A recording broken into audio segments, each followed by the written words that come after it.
रायपुर आज संजीव बालियान पहुंच चुके हैं। कृषि कानून पर जानकारी देने वाले हैं केंद्रीय कृषि राज्य मंत्री संजीव बालियान। आपको बता दें कि बालियान ने कांग्रेस प्रतिनिधि मंडल को न्योता दिया है। कृषि कानून पर चर्चा के लिए उन्होंने कांग्रेस को न्योता दिया है। कृषि कानून के फायदे आज संजीव बालियान गिनाने वाले हैं। वहीं छत्तीसगढ़ कांग्रेस लगातार इस कानून का विरोध कर रही है। तो जब से कृषि कानून लागू हुआ है तब से ही प्रदेश की सरकार का रुख ही साफ रहा है कि वो इसके अगेंस्ट में लगातार विरोध कांग्रेस इसका कर रही है। और आज संजीव बालियान रायपुर दौरे पर है। कृषि कानून पर वो जानकारी देने वाले हैं। इसके साथ ही कृषि राज्य मंत्री संजीव बालियान ने कांग्रेस प्रतिनिधि मंडल को न्योता दिया है। कृषि कानून पर चर्चा के लिए ये न्योता उन्होंने दिया है कांग्रेस को। कृषि कानून के फायदे भी वो गिनाएंगे। इसके साथ ही छत्तीसगढ़ के भाजपा नेताओं से वो मुलाकात करने वाले हैं। इसके साथ ही छत्तीसगढ़ कांग्रेस लगातार कानून का विरोध कर रही है। रुख साफ है उनका और उन्हें आज फायदे गिनाने वाले हैं संजीव बालियान।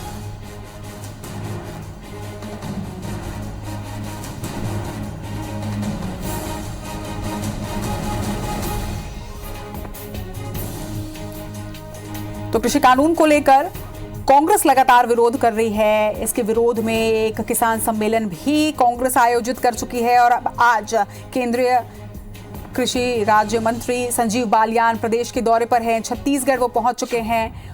रायपुर के दौरे पर आज रहने वाले हैं। बीजेपी के नेताओं से भी वो मुलाकात करेंगे। इसके साथ साथ कृषि कानून की पूरी जानकारी आज केंद्रीय कृषि राज्य मंत्री संजीव बालियान लोगों को देने वाले हैं। इसके साथ ही आपको ये भी बता दें कि कांग्रेस प्रतिनिधि मंडल को बालियान ने न्योता दिया है। कृषि कानून पर चर्चा के लिए उन्होंने कांग्रेस को यह न्योता भेजा है। कृषि कानून के फायदे आज संजीव बालियान बताने वाले हैं।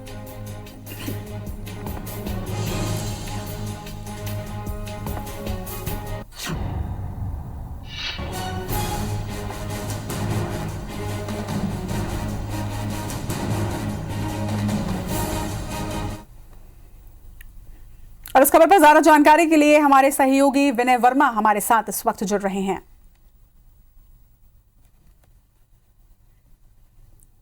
विनय, कृषि कानून को लेकर कांग्रेस का यानी कि प्रदेश सरकार का रुख शुरुआत से ही साफ रहा है कि वो इसका विरोध कर रही है। वहीं कांग्रेस ने ये बात भी कही थी कि वो अपना राज्य का अलग कृषि कानून बनाने जा रहे हैं। और आज संजीव बालियान प्रदेश में पहुंचे हैं, रायपुर दौरे पर हैं। वो फायदे तो गिनाएंगे ही, लेकिन इसके साथ साथ उन्होंने कांग्रेस प्रतिनिधि मंडल को न्योता भी दिया है चर्चा के लिए।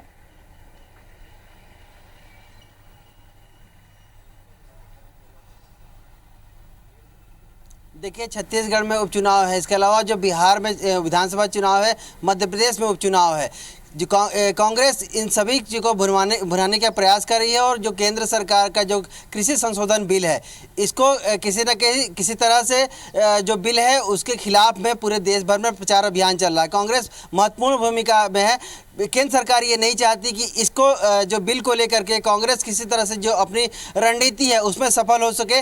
पूरे केंद्र भर के जो नेता हैं वो कहीं ना कहीं राज्यों में जा रहे हैं। संजीव कुमार बालियान रायपुर आज पहुंचे हैं और उन्होंने आते ही जो केंद्र रायपुर की छत्तीसगढ़ जो सरकार है उसके मंत्रियों को, उसके पार्टी के लोगों को यहाँ पर निमंत्रण दे दिया है और कहा है कि ओपन चर्चा के लिए वो तैयार हैं। अगर कमी है किसी तरह से तो आए और बात करें। वो स्पष्ट खुले मंच पे इस पे बात करने के लिए तैयार हैं। और बीच में पत्रकारों को भी बुलाया है उन्होंने कि यहाँ पर बैठे और जिस तरह से जो कमी है बेसी है, अगर वो कुछ कमी बताते हैं तो वो पक्ष रखेंगे उसका। अगर भी कोई गड़बड़ी है तो वो उधर से बात सुने और बीच में इस पर चर्चा होकर के लोगों के सामने जो सही बात सामने जाए। इस बात को लेकर के संजीव बालियान अभी पहुना में है और 1 बजे प्रेस कॉन्फ्रेंस भी लेंगे और वहाँ पर भी पत्रकारों के जो सवाल हैं उनके वहाँ पर उनके बारे में उनका जवाब देंगे।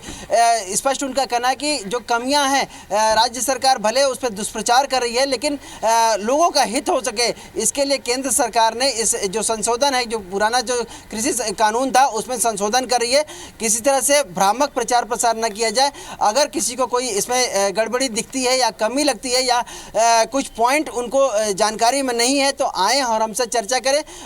हम संशोधन के बारे में पूरी तरह से लोगों के बारे में बताएंगे। किसानों को बरकराने की कोशिश न किया जाए। और जहाँ तक खरीदी बिक्री और उसके जो भंडारण को लेकर बात थी, उनका कहना था कि प्रत्येक जो राज्यों में जो किसान है वो पंजीकृत होते हैं, तो पंजीकरण के हिसाब से ही कि जो किसानों का धान है वो खरीदा जाए। दूसरे राज्यों से धान नहीं खरीदे जा सकेंगे। इसके पंजीकरण का जो धान किसान है उनके धान खरीदी कहीं पे ही ध्यान दिया जाए। इसके अलावा जो भंडारण को लेकर के उन्होंने कहा कि भंडारण को लेकर के जो राज्य सरकार के नियम है, राज्य सरकार उस पर कड़ाई से पालन करेगी, तो किसी तरह से भंडारण में कोई दिक्कत नहीं आएगी। तो फिलहाल 1 बजे पत्रकारों से चर्चा करेंगे। इसके अलावा उन्होंने कहा कि 5 घंटा पूरे मैं रायपुर में हूं, अगर कोई भी कांग्रेस का नेता, कोई भी मंत्री अगर चाहता है तो एक प्रतिनिधि मंडल बना करके वो आकर हमसे मुलाकात कर ले।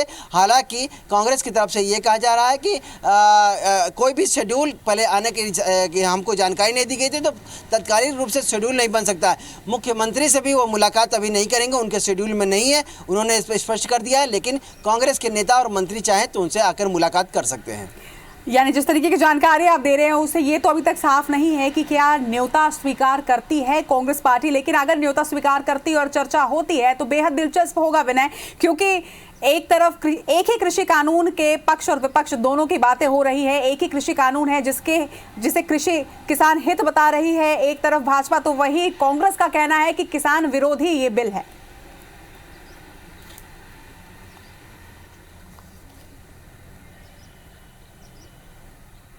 देखिए, कांग्रेस लगातार इस जो संशोधन बिल है इसको लेकर के हमलावर है और कहीं ना कहीं इसका माइलेज जो चुनाव है उनमें लेना चाह रही है। राज्य इसको लेकर के जो भी यहाँ पर तैयार हैं, किस तरह से आंदोलन चल रहा है। लेकिन इस बीच में केंद्र सरकार को कहीं ना कहीं इस पर ऐसा लगा होगा कि राज्य इस पर जो बिल है इसकी जो कमियाँ बताने में कहीं ना कहीं प्रभावी रूप से भूमिका अदा कर रहे हैं। तो अब पूरे देश भर में कहीं चुनाव में उनको इसका माइलेज न मिल जाए, इसके लिए केंद्र सरकार अलग अलग राज्यों में मंत्री और नेताओं को भेज रही है। वहां के जो मंत्री नेता हैं उनको आंदोलन करने के लिए, उनको भी इसके एक मुहिम चलाने के लिए जो अच्छाई है इसको बताने के लिए तैयार किया जाएगा। तो आज जो डॉक्टर संजीव बालियान आए हैं, ये पूर्व मुख्यमंत्री डॉक्टर रमन सिंह से मुलाकात करेंगे, भाजपा के वरिष्ठ नेताओं से मुलाकात करेंगे और बिल के बारे में जो भी संशय है उन्हें वहाँ पर दूर किया जाएगा और मुहिम चलाने के लिए एक तरह से तैयारी की जाएगी। राज्य सरकार जिस तरह से संशोधन बिल को लेकर के खिलाफ में मुहिम चला रही है, तो जो भाजपा है वो इसके जो पक्ष में एक मुहिम तरह से चलाएगी और लोगों को, किसानों को जागरूक करने की कोशिश किया जाएगा। फिलहाल अभी किसी तरह से कांग्रेस की तरफ से अधिकृत रूप से बयान नहीं आया है न्योता निमंत्रण स्वीकार करने का, लेकिन ये जरूर कहा जा रहा है कि अभी कोई अधिकृत रूप से, आधिकारिक रूप से कोई न्योता नहीं मिला है। अगर न्योता मिलता है तो हम जरूर इस पे आगे के जो रणनीति है उस पर बनाकर काम करेंगे। जी, चलिए, तमाम बातचीत के लिए आपका बहुत बहुत शुक्रिया विनय। तो रायपुर दौरे पर आज पहुंच चुके हैं संजीव बालियान और रायपुर पहुंचने के बाद उन्होंने क्या कुछ कहा ये भी आपको सुनवाते हैं। पार्टी के जो वरिष्ठ नेता हैं उन सबसे बातचीत और आप लोगों से, मीडिया से भी बात करूंगा कृषि बिलों के ऊपर। कुछ अगर किसी के कोई मन में इसको लेके कोई सवाल है, उन सवाल का जवाब भी दूंगा निश्चित रूप से। और कृषि बिल के बारे में बात करनी है, सरकार का अपना पक्ष रखना है। कांग्रेस के कोई व्यक्ति मेरे से मिलना चाहते हैं और तर्क के आधार पर बात करना चाहते हैं, आज पूरा दिन मैं रायपुर में ही हूँ, वो मेरे से मिल सकते हैं और मुझे बता सकते हैं कि इसमें किसान के विरोध में क्या है।